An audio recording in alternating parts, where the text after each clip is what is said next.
Hello সবাইকে, অমুস food and travel চ্যানেলে সবাইকে স্বাগত। আজকে বানালাম অপূর্ব স্বাদের ধোকার ডালনা। বিশেষ কিছু টিপস বলে দেবো যাতে করে এই রান্না একদম পারফেক্টভাবে তোমরা তৈরি করে নিতে পারবে। একটা ধোঁকাও ভেঙে যাবে না, একেবারে অপূর্ব স্বাদে তৈরি হবে। আশা করছি তোমাদের এটা ভালো লাগবে।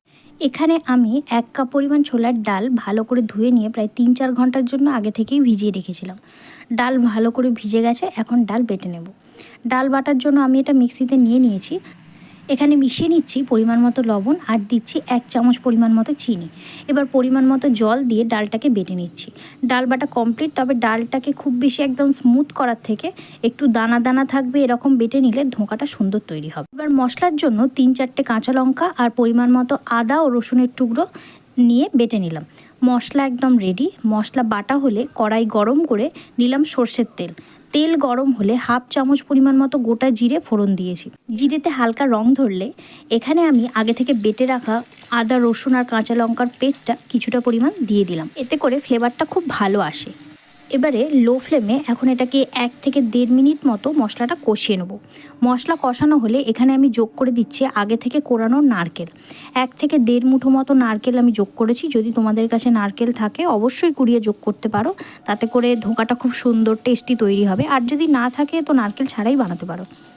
ভালো করে নারকেলটাকে ভেজে নেওয়ার পর এখানে অ্যাড করলাম আগে থেকে বেটে রাখা ডাল। এই পর্যায়ে মিডিয়াম ফ্লেমে অনবরত ডাল বাটাটাকে নাড়াচাড়া করতে হবে।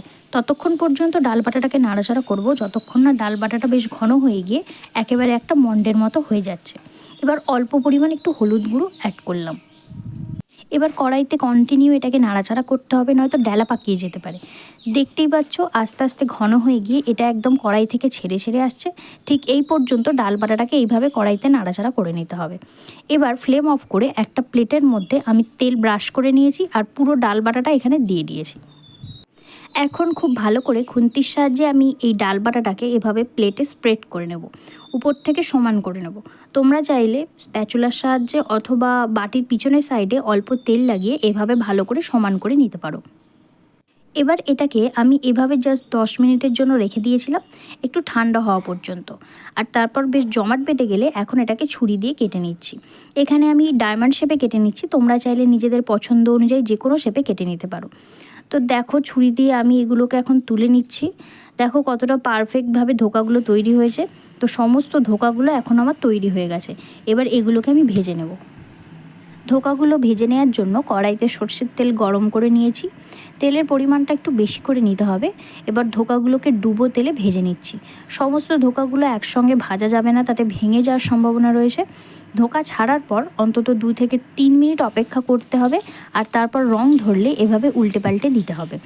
2 দিকে এরকম লালচে রং ধরলে ধোকাগুলো ভেজে নামিয়ে নিতে হবে। এবার আমি গ্রেভি তৈরি করে নেব।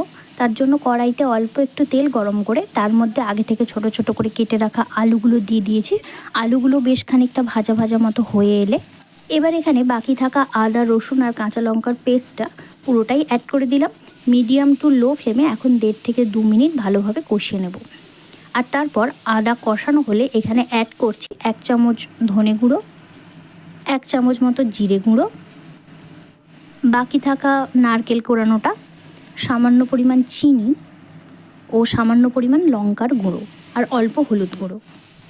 এবার ধীরে ধীরে মশলাটা কষাতে থাকবো। মশলা কষানো হয়ে গেলে আস্তে আস্তে তেল বেরোনো শুরু হবে।